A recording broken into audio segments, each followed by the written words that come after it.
Olá, olá, tudo bem? Como estão vocês? Depois de alguns feriados e semanas de provas, estamos aí de volta é, para as nossas aulas, né? Vamos dar sequência então à nossa programação. A gente que vem num ritmo aí de teorias organizacionais, né?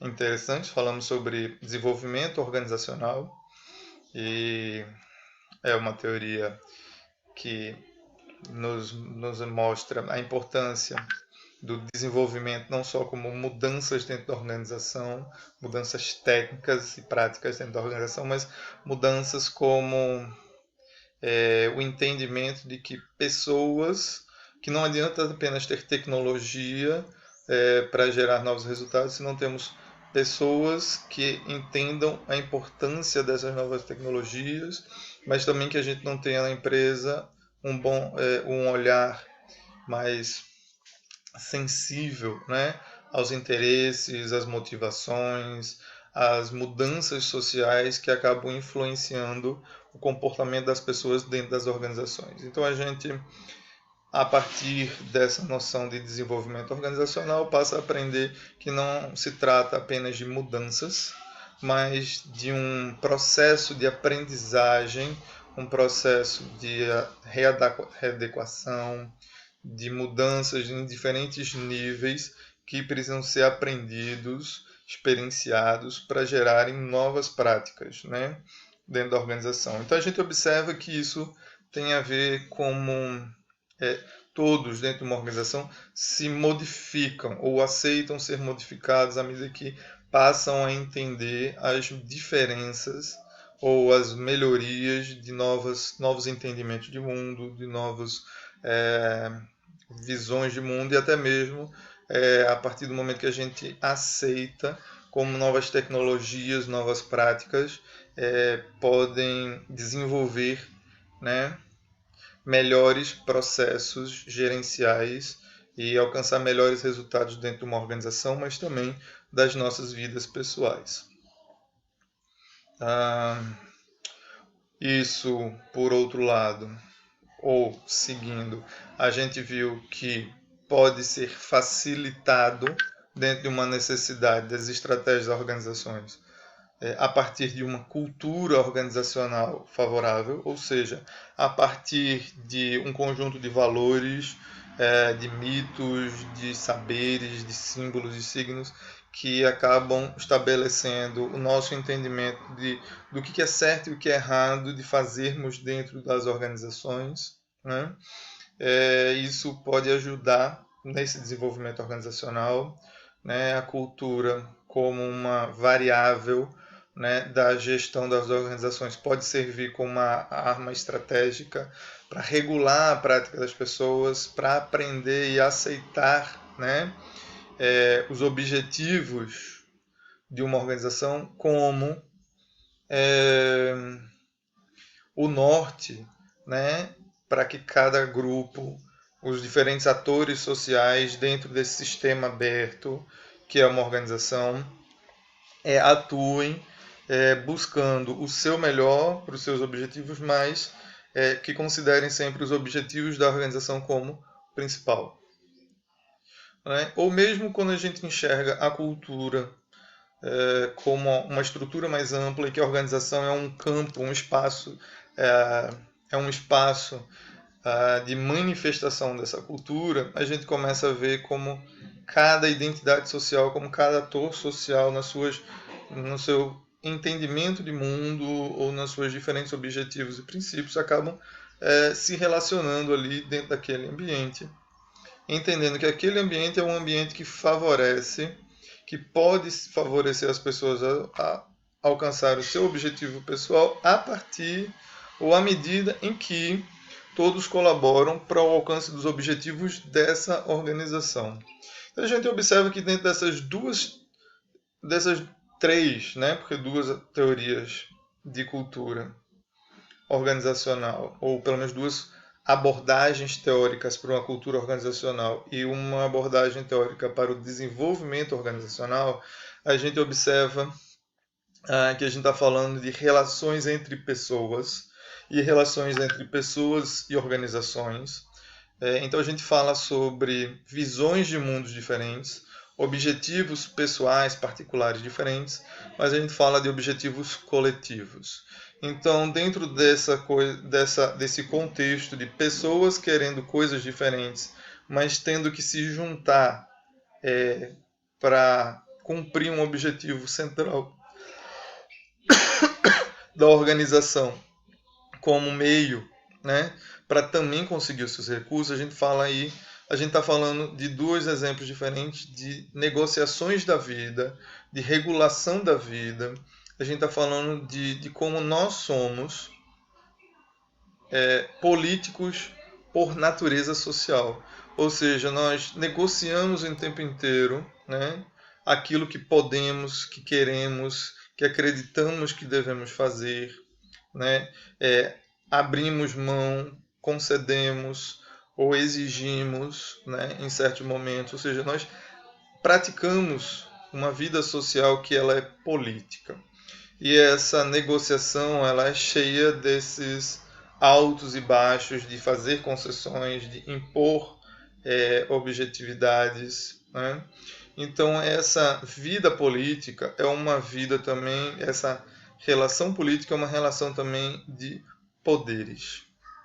E é por isso que a aula de hoje, o assunto de hoje, dando sequência à nossa disciplina, é sobre relações de poder nas organizações, ok? Lembrando, vocês vão ver aí que além dos vídeos temos uma apresentação em PowerPoint que ajuda vocês a acompanharem esses vídeos, fazerem suas anotações e comentários, e tem a nossa linha, tem a nossa construção lógica de raciocínio desse conteúdo. Ela se baseia no capítulo 12 do livro do Mota e da Vasconcelos, que está aí nos anexos para vocês. Aqueles que quiserem dar uma leitura mais profunda para entender o assunto, fiquem à vontade, né? Eu acho que não é um capítulo grande comparado com os anteriores, DO e Cultura Organizacional. Então, aqueles que tiverem tempo, tiverem vontade, o interesse, eu acho que é uma leitura tranquila. O Mota é um dos principais autores nacionais dos estudos organizacionais, então é um cara que merece um respeito pelos acadêmicos e um olhar, né, mais profundo pelos estudantes, mesmo da graduação, né, sobre pelo trabalho dele como uma forma de construção de conhecimento mais profundo. Tá? Então, é a minha leitura, é a minha indicação de leitura principal. Como eu sei que nem todos têm tempo, têm facilidade, eu sei. Tem gente que não tem acesso aos livros, está com o telefone celular.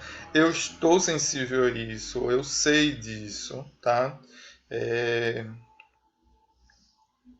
Eu confesso que eu também, sem o computador, teria muita dificuldade em produzir esse material de aula para vocês, tá? Então eu entendo. Mas a gente precisa oferecer o melhor para cada um, como eu falei até um pouco tempo atrás, é o entendimento que eu tenho de aprendizagem, sobretudo dentro do que a gente tem aprendido do que a aprendizagem dentro do ambiente do EAD, como a gente está fazendo agora. Mas enfim, então temos algumas alternativas, tem 3 links aí para vocês também buscarem outras informações. Tem um link aí do Wikipedia, que é uma introduçãozinha sobre uma noção do poder. Eu acho que aqueles que quiserem ler menos coisas, podem dar uma olhada aí. En passant já tem uma visão aí de poder para entender alguma coisa. Aqueles que ainda querem ler menos ainda, tem um primeiro artigo que é uma pesquisa bibliométrica, aproveitando que vocês têm metodologia de pesquisa, né? Uma pesquisa bibliométrica é uma pesquisa voltada para criar um panorama estatístico do que as pessoas estudam, e essa é uma pesquisa sobre poder nas organizações. Então, não precisa ler o artigo inteiro, tem uma fundamentação teórica, que tem um resumo aí de uma página no máximo aí sobre teorias de relações de poder. E aí eu acho que você ler essa uma página também te dá um complemento aí de visão introdutória sobre o que é poder dentro das organizações, tá? E por fim tem um terceiro artigo, antigo, é do Greg e tal, que é também um autor internacional fundamental para a área de organizações, é da RAI, é uma publicação nacional importante, é um artigo antigo. E aí é uma visão bem interessante para aqueles que querem ler muito, se aprofundar muito. Eu acho que depois de ler o capítulo do Mota de Vasconcelos, ler o artigo inteiro é um aprofundamento muito legal. Aqueles que querem só dar uma olhada en passant, fundamentação teórica, revisão do que é poder dentro das organizações, é uma leitura que ajuda a complementar, certo? Então lembre-se que os arquivos anexos aí são mais para vocês se decidirem o quanto vocês querem ler, o quanto vocês querem se aprofundar, tá? Não precisa ver tudo, é uma decisão de vocês. E para servir de guia, o que eu preciso saber, o que é mais importante dessa aula para saber, nós temos na seção aí atividades, nós temos já um questionário com perguntas importantes sobre esse assunto para vocês servirem de guia para estudar. E aí vocês vão dizer assim, mas Thiago, você colocou essas perguntas num Google Formulário? Coloquei aí no Google Formulário, assim como foi a prova, mas dessa vez com questões abertas, para vocês terem uma experiência de preencher os formulários e me responder dentro do ambiente certo, né? Ou dentro de um ambiente de respostas que é mais fácil receber, organizar, armazenar e poder depois corrigir, porque pense numa dor de cabeça que deu.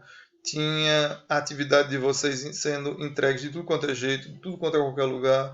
Foi uma confusão, eu virei uma noite inteira, uma madrugada inteira para poder organizar tudo numa planilha bem direitinho e poder fechar as notas de vocês, tá? Como a gente também tem desenvolvido, a gente tem feito uns cursos de como usar o ambiente EAD, vocês vão ver que a gente está reestruturando a sala de aula. Inclusive esses vídeos a gente vai estar reestruturando para que eles fiquem mais fáceis de vocês manusearem, caso precisem ver novamente. Essa aqui foi o vídeo da introdução do assunto de hoje, em que a gente vê uma revisão das aulas passadas e apresenta o que a gente vai ver hoje. A gente vai falar de relações de poder, a gente já falou aí do material que está disponível para o suporte, e a partir do próximo vídeo a gente introduz a aula de hoje, tá? Assim a gente vai tentar dividir os vídeos por temas e fica mais fácil de vocês se organizarem quando quiserem revisar as aulas. Ok? Então eu vejo vocês no próximo vídeo para a gente ter uma noção inicial de poder nas organizações.